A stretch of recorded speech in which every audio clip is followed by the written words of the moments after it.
मित्रांनो, आजच्या व्हिडिओमध्ये आपण झाडासाठी सगळ्यात आवश्यक असणारं जे पोटॅश आहे ते अगदी ₹0 घरगुती पद्धतीनं कसं बनवायचं ती संपूर्ण माहिती पाहणार आहोत. व्हिडिओ अतिशय महत्त्वाचा आहे, तुम्ही शेवटपर्यंत बघा.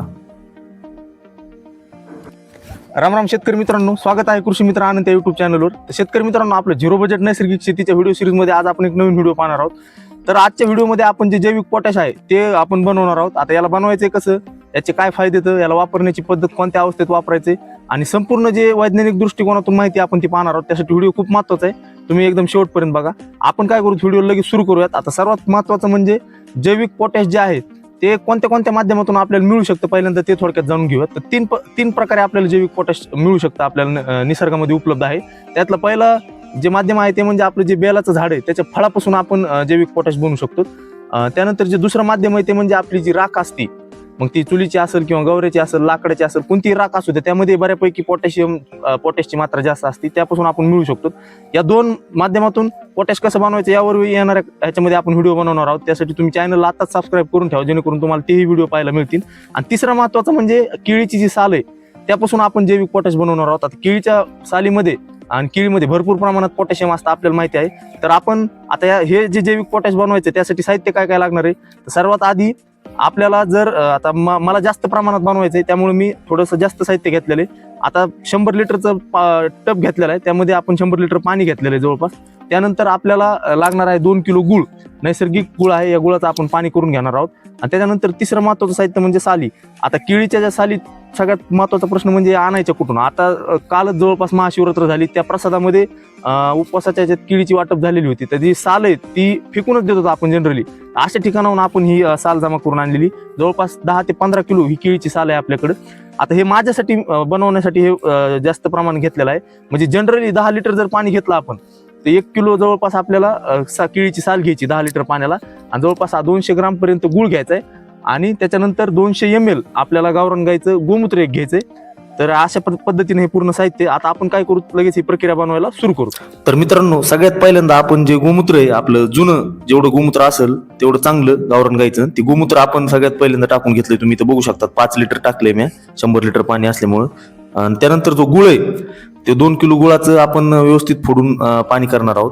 आता मित्रांनो, तुमच्याकडे जर साल्ट कमी प्रमाणात असतील ना केळीचे, तर तुम्ही हे आपलं घरगुती 10 लिटर साठीच तुम्ही बनवा, तुम्हाला फायदा राहील. आता हे 2 किलो जे गुळ आहे त्याचं व्यवस्थित पाणी करून घेतलंय. त्यानंतर हे पाणी यामध्ये आपण मिक्स केलेलं आहे. शेतकरी मित्रांनो, आपण 2 लिटर गोमूत्र टाकले, 2 किलो गुळाचं पाणी करून टाकले. आता केळी टाकायची वेळ आली. आता जवळपास काय करायचे, हे जे साल्ट आहेत जर आपण थोडेसे चॉकअप करून किंवा असे बारीक पीसेसमध्ये जर टाकले तर आपल्याला याची जी प्रक्रिया आहे ती पटकन पाहायला मिळणार आहे.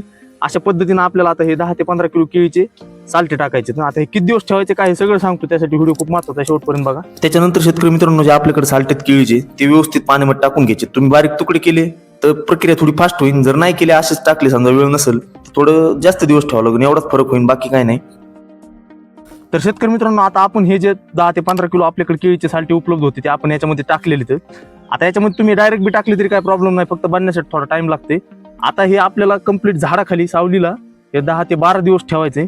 आता हे आपण 10 ते 12 दिवस ठेवतो. आता तोपर्यंत आपण याचे काय फायदे त्या केळीच्या साल्टाचे, याच्यामध्ये नेमकी काय प्रक्रिया होती आणि कशा प्रकारे आपल्याला जैविक पोटॅश उपलब्ध होते, याचे काय फायदे हे एकदम थोडक्यात पाहूयात.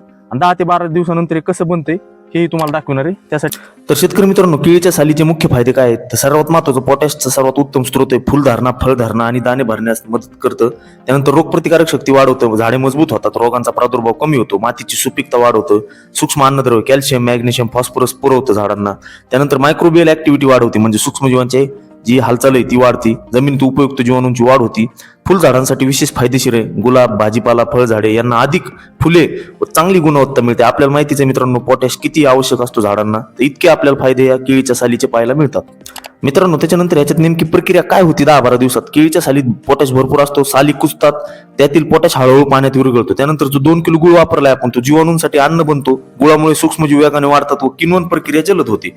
त्यानंतर जे 500 ml गोमूत्र वापरले ते जीवाणूंचा स्रोत आहे. गोमूत्रात नैसर्गिक उपयुक्त जीवाणू असतात, ते सालीचे विघटन करून अन्नद्रव्य द्रवरूपात सोडतात. नंतर 10 ते 12 दिवस किण्वन होतं, दररोज ढवळल्यास ऑक्सिजन मिळतो व प्रक्रिया चांगली होती. किण्वनानंतर पाण्यात द्रवरूप पोटॅश, सूक्ष्म अन्नद्रव्य, उपयुक्त जीवाणू तयार होतात आणि हेच आपण जैविक लिक्विड पोटॅश म्हणून वापरतो. तर मित्रांनो, आता आपल्या त्या ठेवलेल्या द्रावणाला 12-13 दिवस झाले, तर आपण ते पाहूयात आता.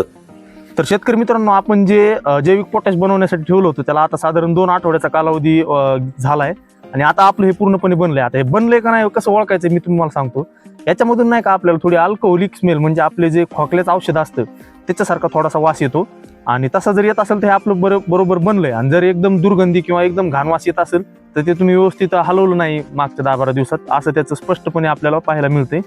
तर थोडासा खोकल्याच्या औषधासारखं वास येत असेल ते बरोबर बनलंय. आणि सर्वात महत्त्वाचं म्हणजे हे जे केळीचं तुमचं याचं जे टेक्स्चर आहे म्हणजे बाहेरचा जो सरफेस आहे तो पूर्णपणे असा मऊ झालेला असला की ते एकदम असं बनलंय म्हणायचं आपलं. आणि आता काय करायचं आपल्याला व्यवस्थित सुती कपड्यानं गाळून घ्यायचं आणि हे वापरायचं. गाळून घेतल्याच्या नंतर परत ह्याचा असा फायदा आहे की हे जे साल्ट आहेत केळीचे हे परत आपल्याला टबमध्ये टाकायचे आणि परत त्यामध्ये पाणी आणि गूळ टाकायचा. म्हणजे आपण ह्या एका साल्टाचा 2दा वापर करू शकतो. आणि तिसऱ्या वेळेस हे जे साल्ट येतं हे अशा आपले पूर्ण उकांड्यावर किंवा जमिनीत टाकायचे जेणेकरून त्याचंही खत होईल. असं आपल्याला याचा प्रत्येक भागाचा पुरेपूर फायदा घ्यायचा आहे. आणि हे जैविक पोटॅश आपलं बनलेलं आहे. आता हे सोडायचं कसं, आता एकरी तुम्ही 200 लिटर पाण्यामध्ये जवळपास 10 ते 15 लिटर मिक्स करायचं आणि हे तुम्ही सोडू शकता. आता पोटॅश किती महत्त्वाचं आहे हे तुम्हाला सर्वांना माहिती. तर तुमच्याकडे अशी केळीचे साल्टे असतील तर तुम्ही जैविक पोटॅश बनवा. कसा रिझल्ट भेटलाय ते कमेंटमध्ये सांगा.